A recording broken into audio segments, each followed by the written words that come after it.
Welcome back to another episode of What's in the Box. I haven't done an episode in a minute. I've been buying stuff. I just hadn't wanted to make videos and put them up. But I'm going to get back into it. Why not?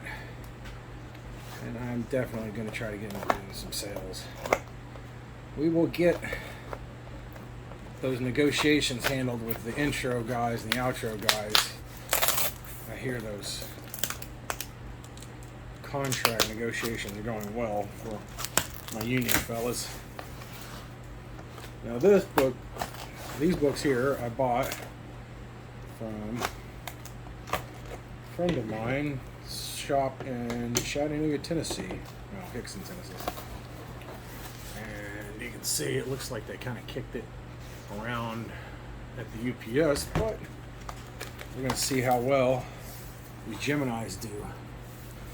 There's just a little bit of damage on the interior portion right there. Hopefully, well, I have some damage on the bags and boards. Let's see. Very well packaged, you guys. Love the little insert. Live videos 4 times a week. Infinity Flux.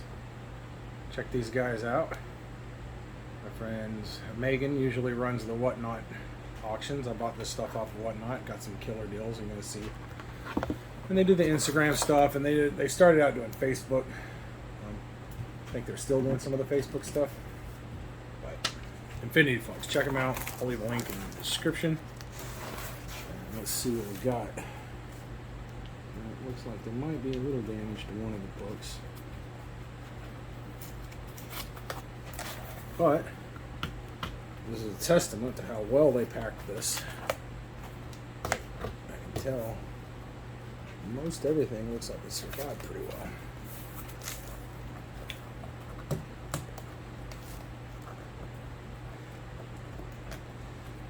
Alright. So yeah, I know I haven't been making mini videos. I'm gonna get back into it. I've been playing a lot of WoW, as you guys know. I have 2 70s and 50 now on Mankirk and TBC, and we're about a month or 2 away from the launch of Wrath of the Lich King Classic, which is going to be phenomenal. Wrath of the Lich King was probably the best expansion ever, and can't wait to get back and play it some. Alright, so let's see. As you can tell, there was damage to the inside. Over there, I believe, yeah. So it looks like, yeah, there's a couple of crunched corners. Not too bad. Let's see what we got here.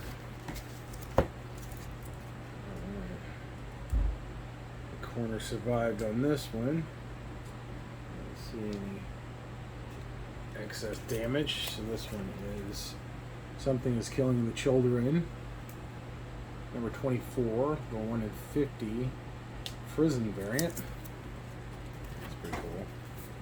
I think I paid like $10 for that. They started at 10. Nobody bid with me. This is Once in Future 27. This is the 1 in 10. I just threw that one in because I got this one here, the 1 in 25, Once in Future 27, which I figured I haven't collected Once in Future in a while, but you know what? Nobody was bidding on it. I think they put this up for like, let's say it's $10 or $15 starting for both this, the 1 in 25, and the 1 in 10, and these are up for more than that. They're selling for a decent. This is one of the last issues. Not a lot of people buying 25. It looks like, yep, it took a little damage on the corner. On the 1 in 25 there. But, hey man, considering how the thing looks like they kicked it around like a football. I think came through pretty well. And this is a Captain Marvel, number 7. I think they had this as like a VG+. Maybe they had a fine minus. This is definitely I'd say it's more in the fine range. They always undergrade, you know. They do great things there. Oh, you say it's not damaged.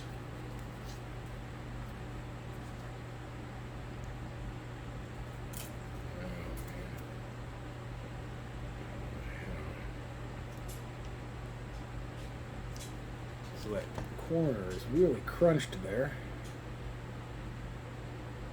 It doesn't look like there was any damage to the book. Which is good, because this is the first printing of 8 Billion Genies, first issue. And this was an immaculate copy they sent me. I do believe it did survive. And I want a giveaway, so this was Amazing Spider-Man 372. This was one of the giveaways for the day. So that's my lot from Infinity Flux. This was one of their whatnot auctions, and I think it was all a pretty good deal. I got in a little bidding war for the 8 Billion Genies #1, but I didn't pay too terribly much for it. I still think it was worth it. So let's move on. Put that over here out of the way. There, this I found on eBay this last week, and it just came in. I don't like how people shipping these things. Oh, they're crazy, man. They're crazy. I don't know how this did not get more damaged.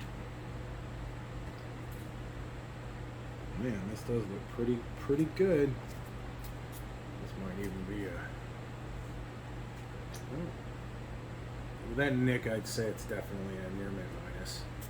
But it's a Ghost Rider #1, the newsstand. Danny Ketch is my Ghost Rider. And a lot of people read Johnny Blaze, but I didn't read Ghost Rider until this issue came out when I was a kid. I think I went back and read some of the Johnny Blaze stuff after that, but Ketch was always my Ghost Rider. And this baby, somebody posted this up for like it was $15.99 plus shipping and handling, so I paid $20 shipped. It wasn't even 20, like 19 something. Now these in this condition are going for 40 and 50 on eBay, but I just found one for cheap and I snagged it up. You can find deals on eBay. It's not easy anymore. Not easy at all, but they're still out there. You just got to take risks with smaller dealers, and you got to say, well, that doesn't seem right. Maybe it's not. You know, do some investigation, look at the images, and decide for yourself. But for $20, it was worth the risk. I think I came out way ahead with that. So just a little nick at the top, it would be perfect. All right. So this was a Hit Comics win. I've been doing Hit Comics on and off for a while. I think I did some before, but I'm all over the place now. I'm just looking for deals where I can, and at the moment, man, deals are everywhere. People are selling, and people aren't buying, and people ain't got money, and people are scared. What's going to happen to the economy? Why are things going up? Why are things going down? Nobody knows anymore. Whoa. So let's keep doing what I'm doing. Buy some books. Wait until COVID settles down a little bit, and then sell some books. Start going to shows. You know, it's a good life. All right, guys. So this I found for a steal. Yeah, it's beautiful. There we go. Something is Killing the Children #1. I have a first print cover A in a 9/8. Now I have the 8th print in a 9/8. I paid $31 for this on Hit Comics. Because people forgot about Hit Comics and stuff's selling for cheap there again. 31 bucks. It was shipping. It was like $45 for something that's Killing the Children #1. Even though it's an 8th print, there were 77,000 the 8th print made. It was the most heavily printed, but it was also $31 plus shipping. Now this book here, this is my big boy for the day. I've been sitting on this for like a week. we're going to make a video, and I was like, I really need some more stuff to open with it. So waited until other stuff came in. And this is kind of a, I don't know, mini grail. This is a new modern style grail, I believe. I don't think anybody's on these. This is Something is Killing the Children number 11, which is the first House of Slaughter, I believe. Yeah, it's the first introduction of the House of Slaughter, I believe. If I'm wrong, it'll be on the screen here. You know the drill. So there was a 1 in 100 that was made for Something is Killing the Children number 11. I haven't managed to get that one yet. I have a couple of copies of this already, but I saw this pop up and I had to get it. So this is the 1 per store variant of Something is Killing the Children number 11. So this is a version of the cover A, and I believe these, if they're not as rare, they're close to as rare. They're close to the rarity for the 1 in 100, because there were, I want to say, something like 40 odd covers to this. Most of those were store variants. So for every store variant, you expect 3,000 issues were sold to them, 1,000 and sometimes. So 30 or 40,000. So we're talking several hundred. So if you buy 3,000 copies of a comic in the store variants from someplace, and they do a 1 in 100, you get all of the 1 in 100. So you buy 3,000 books with your pick covers on them, you get the 1 in 100s for those if you want them.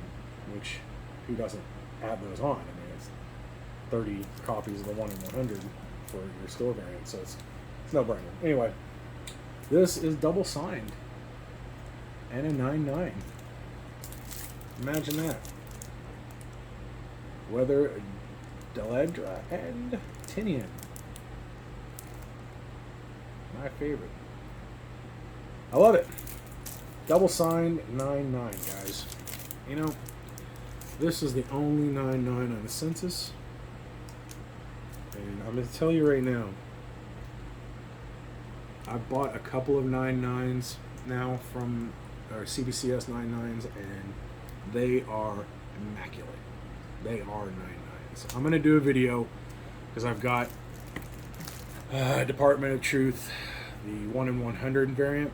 I bought a 9.9 CBS of that, and I sent in to CGC another and came back a 9.8. And you can tell there is a noticeable difference between the two. Neither of them have any spine ticks, no color blemishes, nothing like that. But on the 9.8, there's a little dog ear down here, which was a production cut. You've all seen the production cut dog ears in the bottoms. And then the 9.9 doesn't have it. And this one doesn't have it. I mean, look at that. Immaculate. So I'm really happy to have picked up the Something's Killing the Children 11 9.9. I think it's a good investment. I think these 1 per stores for Something's Killing the Children 11 were way overlooked. The 1 in 100 and the 1 in 50 were selling for more than these, and there are a lot more of those out there than there are the 1 per stores. And I don't think there'll be another and a 9.9. So that's it. Now, I set the price on that last one. Double signed 9.9 CBCS. I paid right about $300 shipped. Seems to be where I'm going with these 9.9s. I think they have a lot of upside potential. We'll see. I know I saw a Spider-Man 16, the last McFarlane issue, the Spider-Man run, was sold just yesterday in CBCS 9.9 for $178, and I thought, man, it went for too cheap. It really did.